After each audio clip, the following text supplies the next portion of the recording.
ये इनका दोगला या दोहरा चरित्र नहीं है तो क्या है? जब ये सत्ता में रहते हैं ना इनको पीडीए याद आता है और ना पीडीए के जो संत गुरु और महापुरुष है वो भी याद नहीं आते हैं। जब ये सत्ता से बाहर हो जाते हैं तब इनको हमारे संत गुरु और महापुरुष याद आते हैं। तो ऐसे दोगले लोगों से आप लोगों को बहुत ही सावधान रहने की जरूरत है। छोटे बड़े चुनाव में आप लोगों को अपना एक भी वोट ऐसे सभी स्वार्थी एवं बिकाऊ पार्टियों एवं संगठनों आदि को नहीं देना है। क्रांतिकारी नमो बुधाय, जय भीम, जय भारत, जय संविधान। मैं रमन उजारियान और आप देख रहे हैं अध्यात्म पावर। दोस्तों, 9 अक्टूबर 2025 को मान्यवर कांसीराम साहब की पुण्यतिथि पर बहन कुमारी मायावती द्वारा आयोजित ऐतिहासिक रैली में जिस तरह से आपने देखा कि लगभग 10 लाख तक भीड़ नजर आई थी। पूरा कांसीराम स्मारक स्थल लाखों की संख्या में लोगों से भर चुका था। वहीं देखा जाए तो दूसरी तरफ कांसीराम स्मारक पार्क जो स्थल है उसके गेट के सामने जो सड़क है, सड़क पूरी तरह से बहुजनों से पट गई थी। लगभग जो आंकड़ा लगाया जा रहा था कि 10 लाख की भीड़ होगी, वास्तव में 10 लाख लोगों की भीड़ हुई। लेकिन इसमें जो ज़्यादातर देखा गया कि आज़ाद समाज पार्टी और भीम आर्मी के कार्यकर्ता भी शामिल रहे। यानी देखा जाए तो बहन जी के सम्मान में, बहुजन समाज के सम्मान में पूरे बहुजन समाज के लोग लखनऊ में पहुंच चुके थे। सिर्फ उत्तर प्रदेश नहीं बल्कि देश के अनेकों प्रदेश जैसे हरियाणा, उत्तराखंड, छत्तीसगढ़, महाराष्ट्र, मध्य प्रदेश, तमाम ऐसे प्रदेश जहां से लोग उपस्थित हुए थे।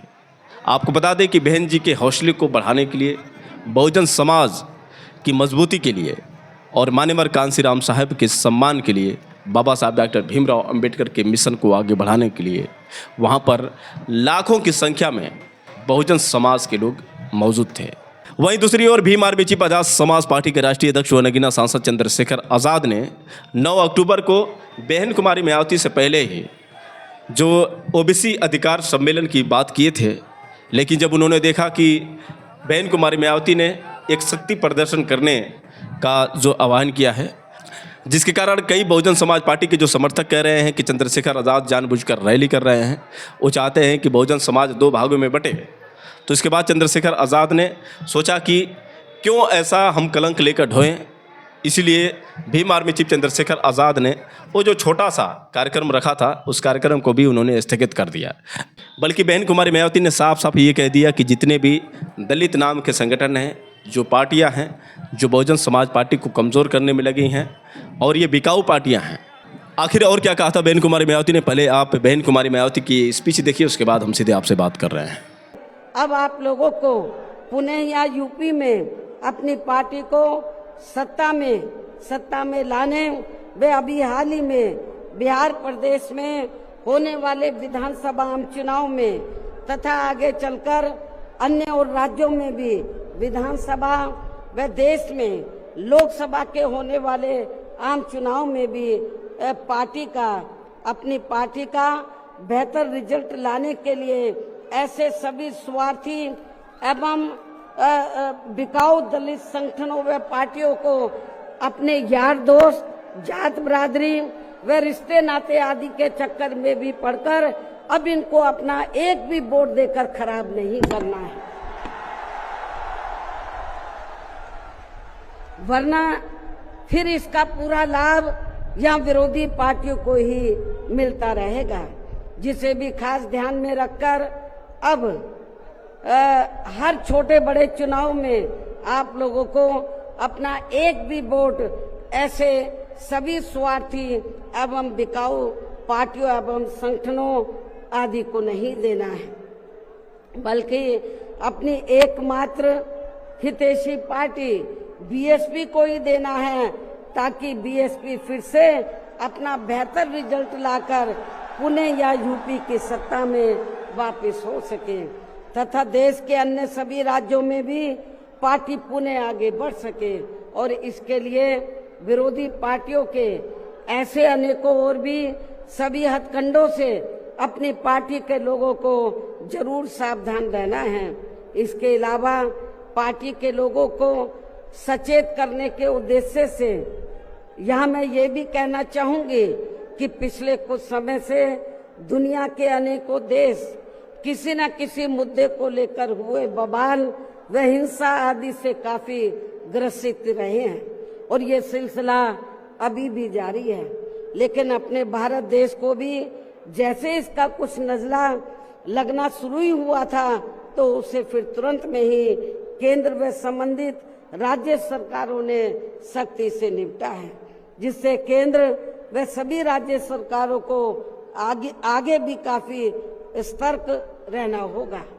इतना ही नहीं बल्कि देश में आम जनहित के मुद्दों पर आवाज उठाने की बजाय जो पिछले कुछ समय से यहाँ स्वार्थी व शरारती तत्व एक दूसरे के देवी देवता, खुदा व धर्म आदि को लेकर तथा इन पर आए दिन नए नए मुद्दों को निकालकर देश में बवाल व हिंसा आदि पैदा करने की कोशिश में लगे रहते हैं और फिर इनकी आड़ में राजनीति करते हैं। ये भी देश हित में ठीक नहीं है, जबकि इन सब मामलों में सभी को भारतीय संविधान के मुताबिक चलना चाहिए।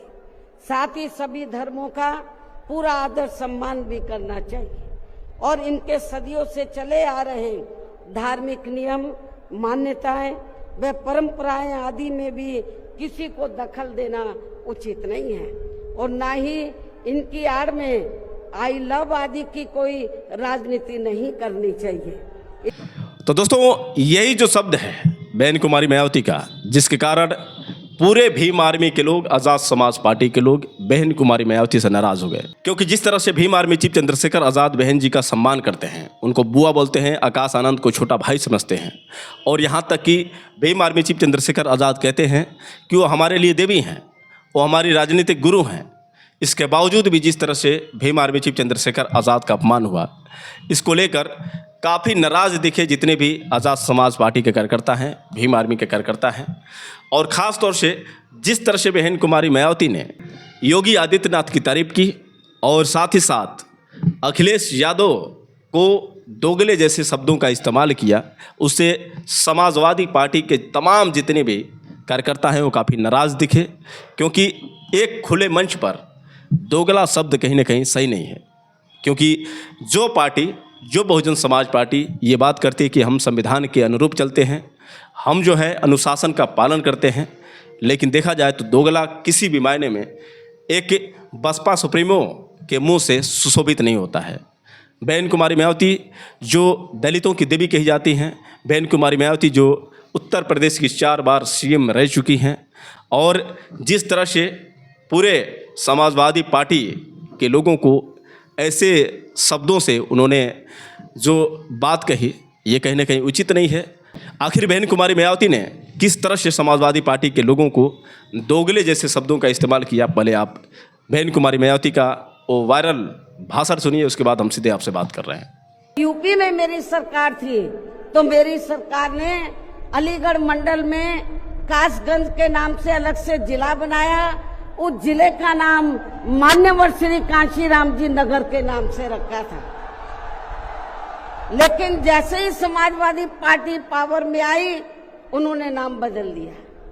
मान्यवर श्री कांशीराम जी के नाम पर हमने कॉलेज, यूनिवर्सिटी, अनेकों संस्थानों के नाम रखे, जनहित की योजनाएं शुरू की। सारी के सारी अधिकांश जो बड़ी बड़ी योजनाएं थी वो सभी की सभी इन्होंने बंद कर दी समाजवादी पार्टी की सरकार ने। ये इनका दोगला या दोहरा चरित्र नहीं है तो क्या है? जब ये सत्ता में रहते हैं ना इनको पीडीए याद आता है और ना पीडीए के जो संत गुरु और महापुरुष है वो भी याद नहीं आते हैं। जब ये सत्ता से बाहर हो जाते हैं तब इनको हमारे संत गुरु और महापुरुष याद आते हैं। तो ऐसे दोगले लोगों से आप लोगों को बहुत ही सावधान रहने की जरूरत है। तो दोस्तों, आपने सुना किस तरह से बहन कुमारी मायावती ने कांसीराम साहब स्मारक स्थल में समाजवादी पार्टी के लोगों को किस तरह के शब्दों द्वारा अपमानित किया। ये जो कुछ ऐसे पहलू हैं जिन पहलू को लेकर बहन कुमारी मायावती पर लगातार टारगेट किए जा रहे हैं। लेकिन वही यदि दलित समाज की नाराज़गी की बात करें तो दलित समाज इसलिए नाराज़ है क्योंकि जिस तरह से भीम आर्मी चीफ चंद्रशेखर आज़ाद लगातार दलित मुद्दों को संसद में भी उठाते हैं और यहाँ तक कि ज़मीनी स्तर पर देखा जाए तो जब भी दलित बेटियों के साथ अत्याचार होता है, दलित युवाओं के साथ अत्याचार होता है, यानी हर एक दलित की समस्याओं पर लगातार जिस तरह से चंद्रशेखर आज़ाद एक्टिव रहते हैं, चंद्रशेखर आज़ाद हमेशा हर एक मुद्दों को बारीकी से ध्यान देते हैं और हर जगह पर, हर मौक़ों पर चंद्रशेखर आज़ाद जिस तरह से जाते रहते हैं, उससे दलित समाज के लोगों के लिए एक पहली पसंद बन चुके हैं चंद्रशेखर आज़ाद। और ऐसे में चंद्रशेखर आज़ाद का नाम न लेना, चंद्रशेखर आज़ाद को स्वार्थी कहना, चंद्रशेखर आज़ाद को बिकाऊ कहना, ये कहीं ना कहीं दलित समाज के लोगों को अच्छा नहीं लगा और इसलिए दलित समाज के लोग जो हैं ख़ास तौर से काफ़ी नाराज़ हैं। उन लोगों का कहना है कि चंद्रशेखर आज़ाद भी दलितों के लिए एक ऐसा नेता बन चुके हैं जो हमेशा दलित मुद्दों को उठाते हैं। तो बहन जी का हम सम्मान करते हैं, बहन जी हमारे लिए देवी थी, हैं और रहेंगी और हम बहन जी का हमेशा सम्मान करते रहे हैं। बहन जी का बहुत बड़ा योगदान है, लेकिन बहन जी को चंद्रशेखर आज़ाद का नाम लेना चाहिए था। चंद्रशेखर आज़ाद को स्वार्थी नहीं कहना चाहिए था, चंद्रशेखर आज़ाद को बिकाऊ नहीं कहना चाहिए था। इस चीज़ को लेकर ज़्यादातर नाराज़गी जो है देखने को मिल रही है जितने भी बहुजन समाज के लोग हैं। और इस पर जो है कहीं ना कहीं इस बात को लेकर जितने भी ये बहुजन समाज पार्टी के जो कार्यकर्ता हैं, समर्थक हैं, लगातार अब जो पहले बहन कुमारी मायावती ने दोगले शब्द का इस्तेमाल जो उन्होंने समाजवादी पार्टी के लोगों को किया था, वही देखा जाए तो दूसरी ओर जितने भी बसपा के समर्थक या फिर कार्यकर्ता हैं वो आज़ाद समाज पार्टी व भीम आर्मी के कार्यकर्ताओं के ऊपर दोगले और चमचे जैसे शब्दों का इस्तेमाल कर रहे हैं, जिसके कारण अब हमें लगने लगा है कि जिस तरह से हम प्रयास कर रहे थे कि आज़ाद समाज पार्टी व बहुजन समाज पार्टी एक होकर काम करें, दोनों नेता एक दूसरे के साथ मिलकर काम करें तो ही हमारी सरकार बन सकती है और हम इस ब्राह्मणवादी सरकार से छुटकारा पा सकते हैं। लेकिन देखा जाए तो जिस तरह से बहुजन समाज पार्टी के जितने भी कार्यकर्ता हैं लगातार भीम आर्मी व आज़ाद समाज पार्टी एवं चंद्रशेखर आज़ाद के ऊपर एक के बाद एक तंज कसते नज़र आ रहे हैं, इससे साफ जाहिर हो चुका है कि अब जो है जिस चीज़ की उम्मीद की जा रही थी वो चीज़ संभव नहीं है। क्योंकि जिस तरह से बहन कुमारी मायावती ने चंद्रशेखर आज़ाद का नाम न लेते हुए चंद्रशेखर आज़ाद को स्वार्थी तक कह दिया, यहाँ तक कि बिकाऊ कह दिया, वहीं भीम आर्मी चीफ चंद्रशेखर आज़ाद हमेशा से ही बहन कुमारी मायावती का सम्मान करते रहे हैं। उनको उम्मीद थी कि बहन कुमारी मायावती इस बार कुछ नया करने वाली हैं। हो सकता है कि वो पुरानी चीज़ों को भूलकर फिर से अब हमें ये मौका देंगी कि हम उनके साथ मिलकर काम करें, लेकिन ऐसा कुछ देखने को नहीं मिला, जिस कारण चंद्रशेखर आज़ाद भी अब समझ चुके हैं कि बहन कुमारी मायावती उनको हमेशा दुश्मन मानती रही हैं और आगे भी मानती रहेंगी। उम्मीद जो है 1% की भी नहीं है कि अब बहन कुमारी मायावती चंद्रशेखर आज़ाद के साथ जुड़ेंगे, चंद्रशेखर आज़ाद को अपनी पार्टी में सम्मिलित करेंगे। तो यहाँ से तो साफ स्पष्ट हो चुका है कि अब जो लड़ाई है बहुत बड़ी होने वाली है। विधानसभा 2025 के चुनाव में आज़ाद समाज पार्टी भी खुले मैदान में उतरने वाली है। जिस तरह से भीम आर्मी चीफ चंद्रशेखर आज़ाद ने पहले ही इस बात को कह दिया था। आपको बता दें कि लगभग कई जन प्रबुद्ध सम्मेलन कर चुके हैं, लगभग 17 प्रबुद्ध सम्मेलन भीम आर्मी चीफ चंद्रशेखर आज़ाद ने कर लिए हैं।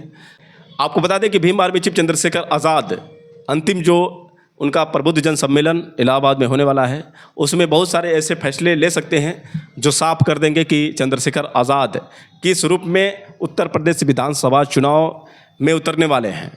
जो चंद्रशेखर आज़ाद की उम्मीद थी, उन उम्मीदों पर तो बहन कुमारी मायावती ने पानी फेर दिया। इससे साफ हो गया है कि बहन कुमारी मायावती अकेले ही चुनाव लड़ेंगी और इधर से आज़ाद समाज पार्टी भी अकेले ही चुनाव लड़ेगी। अब देखना दिलचस्प होगा कि बहुजन समाज में दो पार्टियां, एक आज़ाद समाज पार्टी और एक बहुजन समाज पार्टी, दोनों किस तरह से चुनाव लड़ती हैं, दोनों एक दूसरे पर कितनी भारी पड़ती हैं, ये भी सबसे बड़ा सवाल होगा। वहीं दूसरी ओर देखा जाए तो जिस तरह से अखिलेश यादव के ऊपर बहन कुमारी मायावती ने करारा प्रहार किया है, इससे अखिलेश यादव भी चौकन्ने हो चुके हैं। जो गठबंधन की आशंका जताई जा रही थी, अब यहाँ से साफ हो गया है कि बहन कुमारी मायावती अकेले चुनाव में लड़ेंगी। इधर से आज़ाद समाज पार्टी भी चुनाव अकेले लड़ने की तैयारी में है, और वहीं दूसरी ओर इंडिया गठबंधन और साथ ही साथ जो सत्ता पक्ष बीजेपी। तो कुल मिलाकर ये जो लड़ाई है काफ़ी मजबूती से लड़ी जाएगी, और इसमें देखना दिलचस्प होगा कि कौन पार्टी किस पार्टी पर भारी पड़ती है। वैसे दोस्तों, आप लोग की क्या राय है, आप लोग कमेंट करके बताएं, और हो सके तो इस वीडियो को ज़्यादा से ज़्यादा शेयर करें। फिर मिलेंगे अगली वीडियो के साथ, तब तक के लिए क्रांतिकारी नमो बुद्धाय, जय भीम।